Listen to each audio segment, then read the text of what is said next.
Conor McGregor is a fascinating individual. One of the things that makes him so is the fact that after all this time and after everything that's happened, we're still talking about him. Yes, I know it's currently popular to pretend like you don't care about the guy.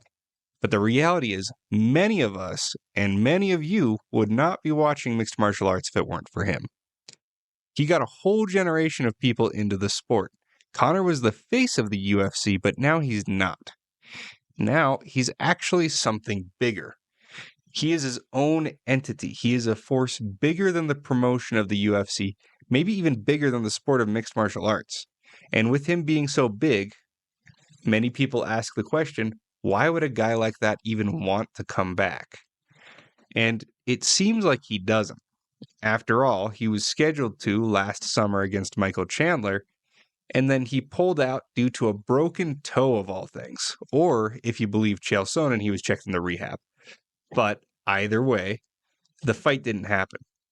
There are lots of reasons why people throw out as to why Conor is such a hard guy to schedule. Even back before the leg break, when he was still active, Conor McGregor finished Donald Cerrone in only 40 seconds.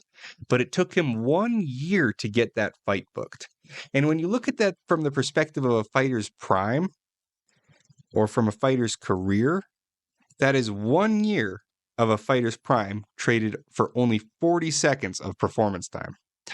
Now, some people like to blame this on his wealth, stating, well, he doesn't need money, so he's simply not apt to fight. And while it's true that he doesn't need money, obviously, he's fought several times since becoming as rich as he has.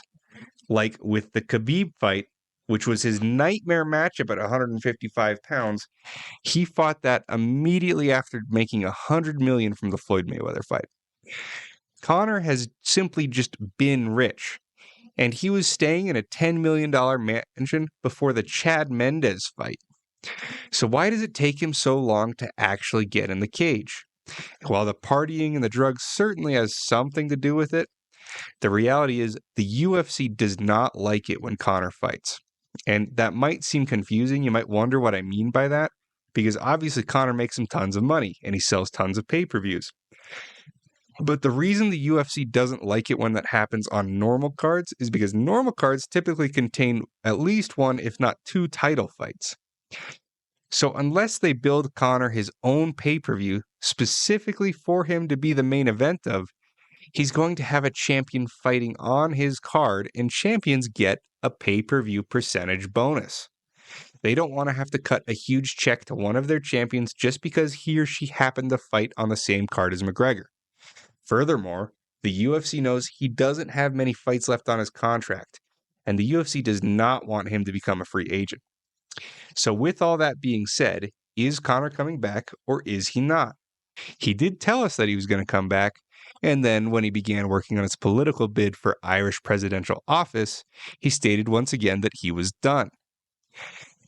But following Michael Chandler's loss to Paddy Pimblett, Conor called him out again. Why would he do that so soon after announcing his retirement, supposedly? And again, after Ilya defeated our beloved Charles Oliveira, he seemed to hint at a return once more, stating that something was missing at 155 pounds. The running theory is the Netflix deal. The UFC really wants to switch to mainstream streaming, a platform like Netflix or Hulu, and offered Netflix exclusive rights to the UFC broadcast in exchange for $1 billion annually. But Netflix simply isn't interested. It seems their executives still haven't recovered from the disaster that was the Mike Tyson-Jake Paul fight that they hosted. So to sweeten the deal and try and add some value, they're looking to bring back the biggest name in the sport. Now, Chandler himself stated that they were in talks for the fight once again, and that McGregor was targeting early 2026 for his return, which would make it 4 years since his last fight. Chandler would be 39 and McGregor would be 37. This would call into question their ability to perform athletically, and at least with Chandler, he's washed. He just is.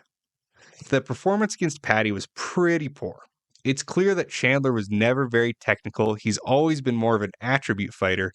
And once those attributes start to fade with age, if you don't have good fundamentals to fall back on, you're really going to struggle. and they've definitely faded, despite the clear exogenous hormone use that he's likely using. Testosterone in such a great spot? Why is it in a very clinically high position? I mean, look at the sequence against Paddy Pimblett. Chandler gets back control against the fence, but does a horrible job getting hooks in, gets rolled off the top and put on his back. There is simply no technique, none whatsoever. And when someone who is used to getting carried by athleticism runs into a situation where athleticism doesn't actually carry them, they end up looking like this. So Chandler's washed, right? This means Conor beats him, right? Well, Conor could just as well be just as washed. He's 4 years older, post leg break, which is one of the most devastating injuries that can happen to a mixed martial artist, coked out, coming off of 2 losses.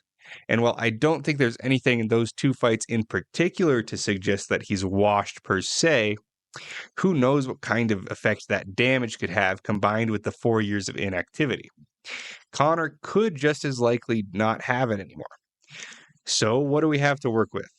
Conor and Chandler obviously did the Ultimate Fighter show coaching against one another, and we did see him sparring against his guys looking decent.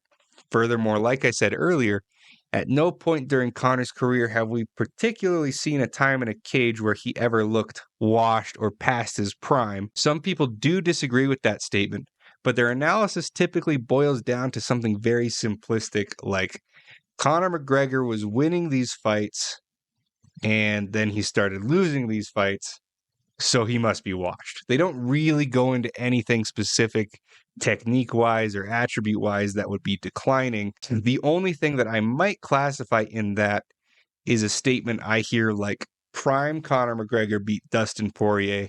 He lost because he's washed, but that's simply not true at all.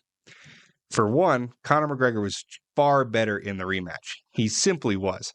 His striking was way cleaner in the second fight. He wasn't overextending nearly as much, and he was much more accurate. But the impact of his shots was significantly diminished by Dustin, simply just being one of the biggest lightweights at the time. The weight class was different, and that is just a huge factor. And furthermore, stylistically, Conor approached that fight with a completely different game plan.